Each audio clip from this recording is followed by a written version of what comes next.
کیا ہے؟ تو خبر جی ہے اسلام آباد سے، وہ یہ ہے کہ سپریم کورٹ نے نیشنل پارک ایریا میں قائم ریسٹورنٹس کے حق میں دی گئے آبزرویشنز واپس لے لی ہیں، اور پھر یہ ہے کہ مونال اور دیگر ریسٹورنٹس کو کسی اور مقام پر لیز کے وقت ترجیح دینے کی آبزرویشن واپس لے لی گئی ہے۔ مونال ریسٹورنٹ، لا مونتانا اور دیگر ریسٹورنٹس نے رضاکارانہ 3 ماہ میں ریسٹورنٹس ختم کرنے کی یقین دہانی کرائی۔ عدالت میں یقین دہانی کے باوجود نظر ثانی دائر کرنا عدالت کے ساتھ مذاق ہے۔ تو مزید جان لیتے ہیں، راجہ محسن ہمیں جوائن کر رہے ہیں۔ راجہ محسن بتائیے پھر مزید اس فیصلے میں کیا ہے؟ دیکھیے، سپریم کورٹ آف پاکستان میں یہ جو نیشنل پارک ایریا میں قائم ریسٹورنٹس ہیں ان میں نظر ثانی درخواستوں کا یہ معاملہ ہے، اور سپریم کورٹ نے یہ محفوظ فیصلہ سنا دیا ہے۔ نیشنل پارک ایریا میں قائم مونال ریسٹورنٹ، اس کے ساتھ لا مونتانا اور دیگر جو ریسٹورنٹس تھے انہیں جو بند کرنے کا فیصلہ تھا اسے برقرار رکھتے ہوئے عدالت نے نظر ثانی درخواستیں خارج کر دی ہیں۔ اس کے ساتھ ساتھ سپریم کورٹ آف پاکستان کی طرف سے نیشنل پارک میں قائم ریسٹورنٹس کے حق میں دی گئی جو آبزرویشنز تھیں وہ بھی واپس لے لی گئی ہیں۔ سپریم کورٹ نے مونال اور دیگر ریسٹورنٹس کو کسی اور مقام پر لیز کے وقت ترجیح دینے کی آبزرویشن واپس لے لی ہے۔ سپریم کورٹ آف پاکستان کے فیصلے میں یہ کہا گیا ہے کہ مونال ریسٹورنٹس، لا مونتانا اور دیگر ریسٹورنٹس نے رضاکارانہ طور پر 3 ماہ میں ریسٹورنٹس ختم کرنے کی یقین دہانی کرائی۔ عدالت میں یقین دہانی کے باوجود نظر ثانی دائر کرنا عدالت کے ساتھ مذاق ہے۔ رضاکارانہ 3 ماہ میں ریسٹورنٹ ختم کرنے کی یقین دہانی کے بعد نظر ثانی دائر کرنا توہین آمیز ہے۔ سپریم کورٹ نے سی ڈی اے کو کہا تھا کہ ان ریسٹورنٹس کو دیگر علاقوں میں ترجیحی بنیادوں پر لیز دی جائے۔ عدالت نے قرار دیا کہ کسی اور مقام پر ریسٹورنٹس کی لیز میں نیشنل پارک ایریا کے ریسٹورنٹس کو ترجیح دی جائے، اور سپریم کورٹ لیز کے عمل میں ترجیح دینے کے اپنے فیصلے کو حذف کرتی ہے۔ سپریم کورٹ کے اس فیصلے پر عمل کیا جائے، یہ کہا گیا ہے۔ ٹھیک ہے راجہ محسن، بہت شکریہ آپ کا۔ سینئر وزیر شرجیل انعام میمن کی ہدایت پر سندھ میں منشیات کی تیاری اور کھپت میں استعمال ہونے والی اشیاء کی فروخت پر پابندی عائد کر دی گئی ہے۔ انجم وہاب ہمارے ساتھ موجود ہیں، ان سے مزید جانیں گے، بتائیے گا۔ جی، کمشنر کراچی نے سندھ کے سینئر وزیر شرجیل انعام میں ہدایت پر نوٹیفکیشن جاری کر دیا۔ لکڑی، ایکریلک، شیشے، پتھر، پلاسٹک، طرح کے پائے، گوشت، جیپ، چلم، بھونگ، میریجوانا پائپ، دیگر اشیاء کی فروخت پر دفعہ 144 نافذ کر دی گئی ہے۔ قانون کو ہدایت کر دی گئی ہے کہ وہ پینل کوڈ کے دفعہ 138 کے تحت کارروائیاں کر سکتے ہیں اور اس کے خلاف مقدمات درج کر سکتے ہیں۔ یہ پابندی سندھ میں منشیات کے استعمال کے خلاف جاری جنگ کا ایک اہم حصہ ہے۔ شرجیل انعام میمن کا کہنا تھا کہ ہمارا مقصد ایسے آلات کی دستیابی حوصلہ شکنی کرنا ہے جو منشیات کے استعمال کھپت میں استعمال ہوتے ہیں، اور عوام کو خاص پر نئی نسل کو منشیات کی لعنت سے بچانا ہے۔ ٹھیک ہے، بہت شکریہ آپ کا۔ احتساب عدالت میں آصف زرداری، نواز شریف اور یوسف رضا گیلانی کے خلاف توشہ خانہ ریفرنس پر سماعت۔ یوسف رضا گیلانی نے نیب اور عدالت کا دائرہ اختیار چیلنج کر دیا۔ حسین احمد چودھری ہمارے ساتھ موجود ہیں، ان سے مزید جانیں گے، اپڈیٹ کیجیے گا۔ جی دیکھیں، آصف زرداری، نواز شریف اور یوسف رضا گیلانی کے خلاف توشہ خانہ گاڑیوں کے ریفرنس پر سماعت ہوئی ہے۔ احتساب عدالت کی جج آبدہ سجاد نے سماعت کی ہے۔ یوسف رضا گیلانی نے نیب اور عدالت کا دائرہ اختیار چیلنج کرتے ہوئے بتایا کہ نیب ترامیم بحال ہونے کے بعد احتساب عدالت اور نیب کا دائرہ اختیار ختم ہو چکا ہے۔ وکیل کی جانب سے موقف اختیار کیا گیا، جس پر عدالت نے یوسف رضا گیلانی کی درخواست پر نیب کو نوٹس جاری کرتے ہوئے کہا ہے کہ نیب آگاہ کرے کہ توشہ خانہ کیس اب اس کے دائرے میں ہے یا نہیں ہے۔ 26 ستمبر تک نوٹس جاری کرتے ہوئے سماعت ملتوی کر دی گئی ہے۔ ٹھیک ہے، بہت شکریہ آپ کا اپڈیٹ کرنے کے لیے۔ اینٹی کرپشن پنجاب نے صادق آباد کے کچے کے علاقے میں تعینات سابق S H O sub inspector Rafiq Ahmed کو گرفتار کر لیا ہے۔ اسی پر مزید جانیں گے، ہمارے ساتھ موجود ہیں زاہد حسین، اپڈیٹ کیجیے گا۔ جی، صادق آباد کا جو کچے کا علاقہ ہے یہ دہشت کی علامت سمجھا جاتا ہے، اور یہاں پر جو تعینات پولیس افیسر ہے، سب انسپیکٹر ہے، اس کو لاہور اینٹی کرپشن نے کارروائی کی ہے اور گرفتار کر لیا ہے۔ 100 کروڑ سے زائد کے اس کے اثاثے ہیں جو اس نے اپنے بیٹوں کے نام کنورٹ کیے ہیں، اور وہاں کے کچے کی جو زمین ہے اس پر اس نے قبضہ کیا رکھا ہے، اور وہاں سے جو انکم ہے وہ اپنے بیٹوں کے نام پر منتقل کرتا رہا ہے۔ ٹھیک ہے، بہت شکریہ آپ کا۔ لاہور ہائی کورٹ نے پی ٹی آئی کے انٹرا پارٹی الیکشن پر انکوائری کے خلاف درخواست پر اعتراض ختم کر دیا ہے۔ عابد خان ہمارے ساتھ موجود ہیں، ان سے مزید جانیں گے۔ جی عابد۔ جی بالکل، لاہور ہائی کورٹ کے جسٹس چودھری محمد اقبال نے تحریک انصاف کے چیئرمین بیرسٹر گور خان کی درخواست پر سماعت کی، اور عدالت نے جو ہائی کورٹ آفس کا اعتراض تھا اسے ختم کرتے ہوئے درخواست جو ہے وہ باقاعدہ سماعت کے لیے لگانے کی ہدایت کر دی ہے۔ ہائی کورٹ آفس کی جانب سے درخواست پر اعتراض عائد کیا گیا تھا کہ اس کے ساتھ مطلوبہ دستاویزات منسلک نہیں کی گئی۔ درخواست میں الیکشن کمیشن کا جو دائرہ اختیار ہے اس پر جو ہے وہ اعتراضات اٹھائے گئے اور یہ کہا گیا ہے کہ جو ہے الیکشن کمیشن جانبدارانہ کردار ادا کر رہا ہے. پی ٹی آئی کے آفس پر جب چھاپا مارا الیکشن کمیشن نے, وہاں سے سامان اور اہم دستاویزات اپنے جو ہے وہ تحویل میں لے لی. ابھی تک نہ تو یہ دستاویزات اور سامان واپس کیا گیا ہے اور نہ ہی جو ہے وہ جو انکوائری کرنے کا فیصلہ کیا گیا وہ قانون کے مطابق ہے. لہذا عدالت الیکشن کمیشن کے یہ دونوں فیصلے کالعدم قرار دے. اب عدالت نے اس پہ اعتراض ختم کر دیا ہے اور درخواست کو سامان کے لیے لگانے کی ہدایت کر دیا ہے. ٹھیک ہے, بہت شکریہ آپ کا. ساہیوال کی اینٹی کرپشن کورٹ نے خاور مانیکا کی بریت کی درخواست خارج کر دی ہے. اینٹی کرپشن کورٹ نے کیس کو قابل سماعت قرار دے دیا. موسیٰ مانیکا کی عدم حاضری پر میڈیکل سرٹیفکیٹ جمع کرایا گیا. عدالت نے موسیٰ مانیکا کے قابل ضمانت وارنٹ جاری کر دی. عدالت نے خاور مانیکا کو آئندہ سماعت پر پیش ہونے کا حکم دیتے ہوئے سماعت 20 ستمبر تک ملتوی کر دی.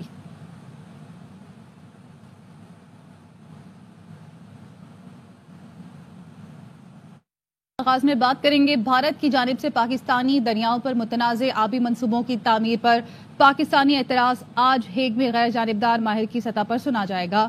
علیم ملک ہمارے ساتھ موجود ہیں, ان سے مزید جانیں گے. اپڈیٹ کیجیے گا. جی, بھارت کی جانب سے جو متنازع آبی منصوبے ہیں ان کا معاملے, اس معاملے پر آج ہیگ میں غیر جانبدار ماہر کی سطح پر اعتراضات سنے جائیں گے. سیکٹری آبی وسائل سید علی مرتضیٰ کی سربراہی میں پاکستانی وفد ہیگ پہنچ چکا ہے. اس میں پاکستان کے انڈس واٹر کمشنر اور اٹارنی جنرل آفس کے حکام بھی اس میں شریک ہیں. پاکستان اور بھارت کے درمیان نیوٹرل ایکسپرٹ سطح پر مذاکرات کل تک جاری رہیں گے. پاکستان کے بھارت کی جانب سے پاکستانی دریاؤں پر کام کی جانے والے منصوبوں کے ڈیزائن پر اعتراض کر رکھا ہے. پاکستان نے دریائے چناب پر قائم کیے جانے والے 850 میگا واٹ کے رستے پان بجلی منصوبے پر اعتراض کر رکھا ہے, جبکہ 330 میگا واٹ کے کشن گنگا منصوبے کی تعمیر پر بھی پاکستان کا اعتراض ہے. کشن گنگا جو پان بجلی منصوبہ ہے یہ پاکستان آنے والے دریائے جہلم پر بنایا گیا ہے. پاکستان اور بھارت کے درمیان آبی تنازعات کا معاملہ دونوں غیر جانبداران ماہر اور ثالثی عدالت کی سطح پر چل رہا ہے. تو اس میں اہم ڈیولپمنٹ یہ ہے کہ متنازع آبی منصوبے کے معاملے پر آج ہیگ میں غیر جانبدار ماہر کی جانب سے سنا جائے گا. جی ٹھیک ہے, بہت شکریہ آپ کا. P T I chairman barrister Gohar سمیت دیگر ارکان اسمبلی کی گرفتاریاں. اسپیکر قومی اسمبلی نے پارلیمنٹ کی حدود سے باہر گرفتاریوں کی اجازت دی تھی. اظہر فاروق ہمارے ساتھ موجود ہیں, ان سے مزید جانیں گے. اپڈیٹ کیجیے گا. جی, پاکستان تحریک انصاف کے متعدد اراکین قومی اسمبلی کو گزشتہ رات جو ہے وہ گرفتار کیا گیا تھا اور کچھ ارکان کی گرفتاری پارلیمنٹ ہاؤس کے باہر ہوئی تھی. ذرائع کا یہ کہنا ہے کہ جتنی بھی گرفتاریاں ہوئی ہیں اسپیکر قومی اسمبلی کو باضابطہ طور پر آگاہ کیا گیا تھا اور اسپیکر سے اجازت بھی دی گئی تھی. اسپیکر کو ایک FIR کی کاپی بھیجی گئی تھی. قومی اسمبلی کا قاعدہ ہے 103, اس کے تحت تو اسپیکر کو جو ہے آگاہ کیا جانا ضروری تھا. اسپیکر قومی اسمبلی نے اس حوالے سے اجازت دی کہ پارلیمنٹ ہاؤس کے باہر جو ہے ان ارکان کو گرفتار کیا جا سکتا ہے. چنانچہ اسپیکر کی اجازت کے ساتھ ہی PTI کے یہ ارکان جو ہے وہ پارلیمنٹ ہاؤس کے حدود کے باہر جو ہے وہ گرفتار کیے گئے. ٹھیک ہے, بہت شکریہ آپ کا اپڈیٹ کرنے کے لیے. بڑے کلیئرٹی کے ساتھ ذکر کروں گا کہ جو بائنڈ اپ کرنے والی بات ہے یوٹیلی سٹور کو یا بند کرنے والی بات ہے, ایسی کوئی بات نہیں. اور میرا خیال ہے جس دن یہ بات ہوئی ہے اس دن کوئی اتفاق سے وہاں پہ کوئی ایگزیبیشن تھی انٹرنیشنل لاہور میں. میں وہاں پہ گیا تو وہاں پہ بعد میں میڈیا ٹاک ہوتی ہے, وہاں پہ انہوں نے یہ کویشچن کر دیا. تو وہاں بھی میں نے بڑی کلیئرٹی کے ساتھ کہا کہ ایسی کوئی پرپوزل نہیں ہے, صرف ریسٹرکچرنگ کی بات کر رہے ہیں, تنظیم نو کی بات کر رہے ہیں, اس کو بہتر کرنے کی بات کر رہے ہیں اور 2-3-4 آپشن ہیں. دوسرا جو ملازمین ہیں ان کو مکمل طور پہ government is committed to safeguard all rights of employees, کہ امپلائیز کا جو جتنا بھی ہم تحفظ ہے وہ کریں گے اور امپلائیز کو کچھ ایسی بات نہیں.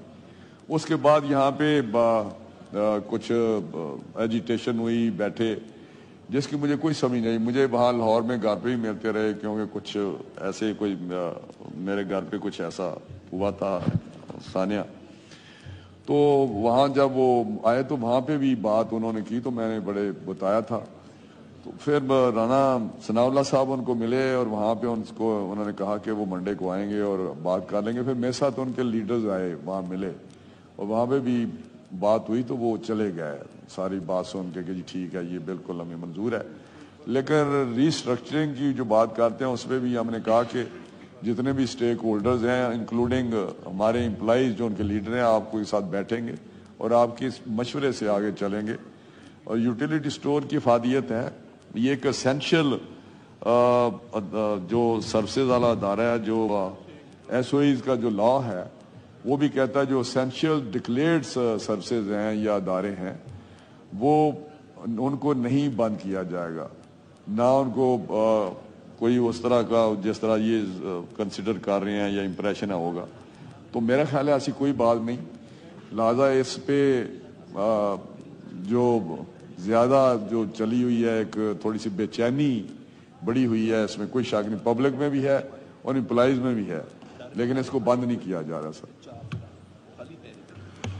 آنریبل آصفہ بھٹو زرداری صاحبہ,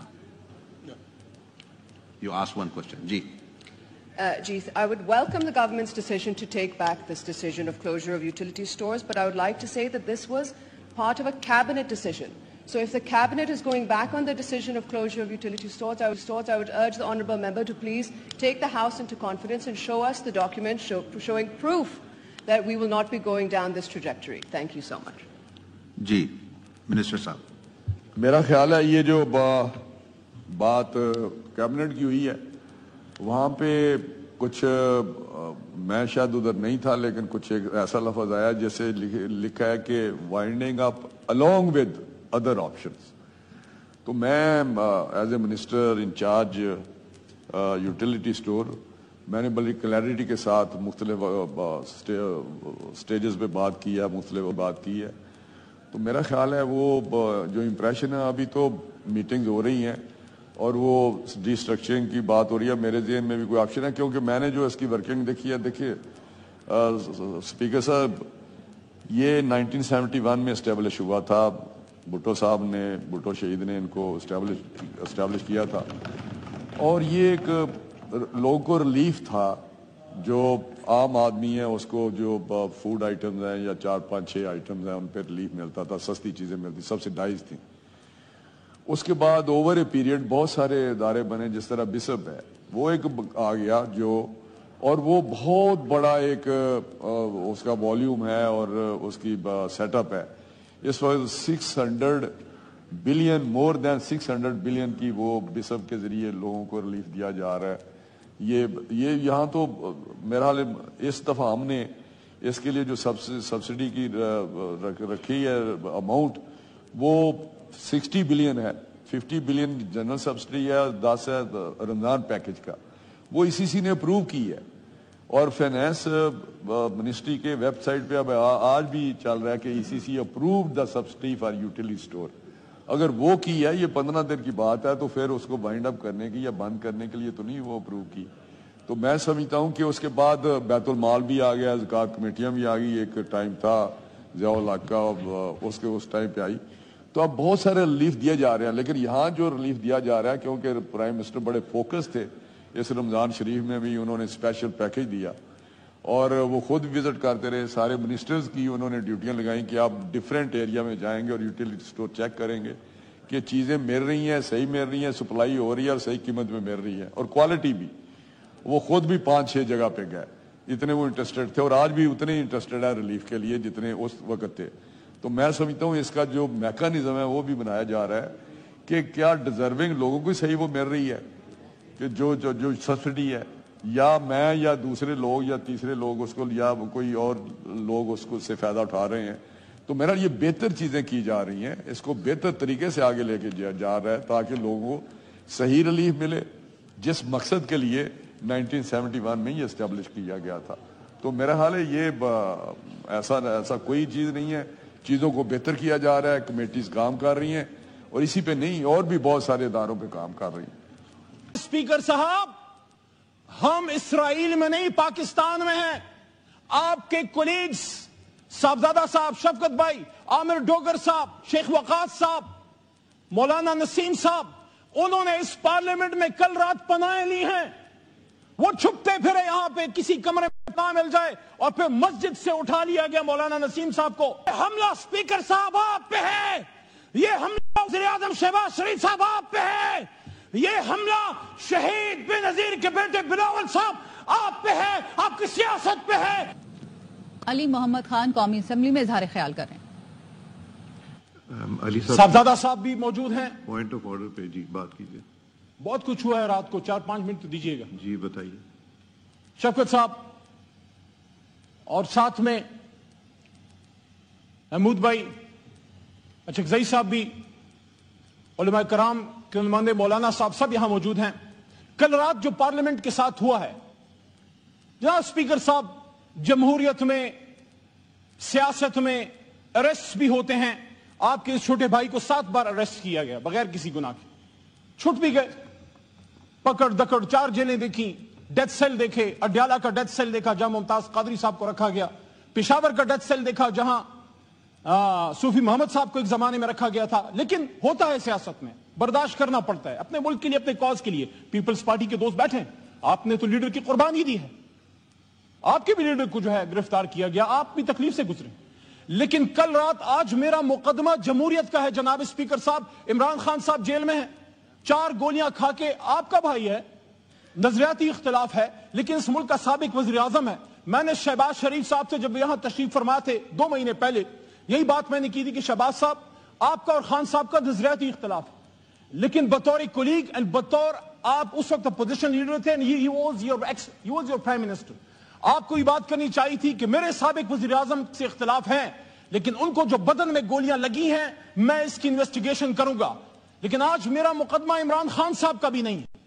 عمران خان صاحب اپنا مقدمہ لڑ رہے ہیں. آج میرا مقدمہ جمہوریت کا ہے. کل رات جو اس جمہوریت کے ساتھ ہوا ہے, جو اس پارلیمان کے ساتھ ہوا ہے, جناب اسپیکر صاحب, ہم اسرائیل میں نہیں پاکستان میں ہیں. آپ کے کولیگز صاحبزادہ صاحب, شفقت بھائی, عامر ڈوگر صاحب, شیخ وقاص صاحب, مولانا نسیم صاحب, انہوں نے اس پارلیمنٹ میں کل رات پناہیں لی ہیں. وہ چھپتے پھرے یہاں پہ, کسی کمرے میں پناہ مل جائے, اور پھر مسجد سے اٹھا لیا گیا مولانا نسیم صاحب کو. دستی صاحب کو مسجد میں پناہ نہ مل سکی, وہاں حجرے میں تھے مسجد کے ساتھ, جو وہاں سے ان کو اٹھا لیا گیا. میرا آج سوال جناب اسپیکر صاحب سب سے پہلے یہ ہے کہ 9 مئی میں جو غلط ہوا وہ غلط تھا, لیکن کل رات جو ہوا ہے وہ پاکستان کی جمہوریت کا 9 مئی تھا. 10 ستمبر 2024 پاکستان کی جمہوری تاریخ میں ایک کالے باپ کے طور پہ یاد رکھی جائے گی. وہ تاریخ جو بھری پڑی ہے قربانیوں سے, جس میں لیاقت علی خان کا جسد خاکی بھی ہے, جس میں بھٹو صاحب کی پھانسی پہ لٹکتی ہوئی لاش بھی ہے, جس میں بے نظیر بھٹو شہید کا ہوا میں بکھرتا ہوا خون سے لبریز جسم بھی ہے, جس میں عمران خان کے بدن پہ 4 گولیاں بھی ہے. لیکن افسوس ہے کل رات ہندوستان سے نہیں, اسرائیل سے نہیں, امریکہ سے نہیں, میرے اپنے وطن کے اداروں کے کچھ لوگ. کون تھے وہ لوگ؟ وہ نقاب پوش کون تھے جو پاکستان کے ایوان میں گھس گئے اور یہاں سے ہمارے لوگوں کو اٹھا کے لے گئے. یہ جمہوریت پہ حملہ ہے, یہ پاکستان پہ حملہ ہے, یہ پاکستان کے آئین پہ حملہ ہے.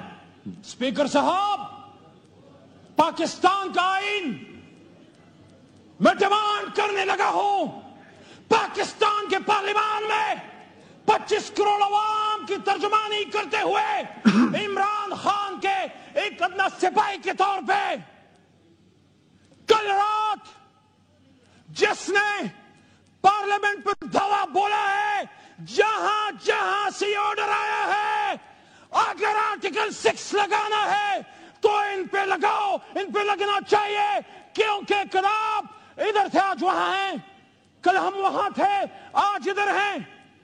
یہ بے عزتی اگر کوئی سمجھے, یہ حملہ اگر کوئی سمجھے, یہ عمران خان پہ نہیں, یہ عامر ڈوگر پہ نہیں, یہ شیخ وقاص پہ نہیں, یہ صاحبزادہ حامد رضا پہ نہیں, یہ حملہ اسپیکر صاحب آپ پہ ہے, یہ حملہ وزیر اعظم شہباز شریف صاحب آپ پہ ہے, یہ حملہ شہید بے نظیر کے بیٹے بلاول صاحب آپ پہ ہے, آپ کی سیاست پہ ہے.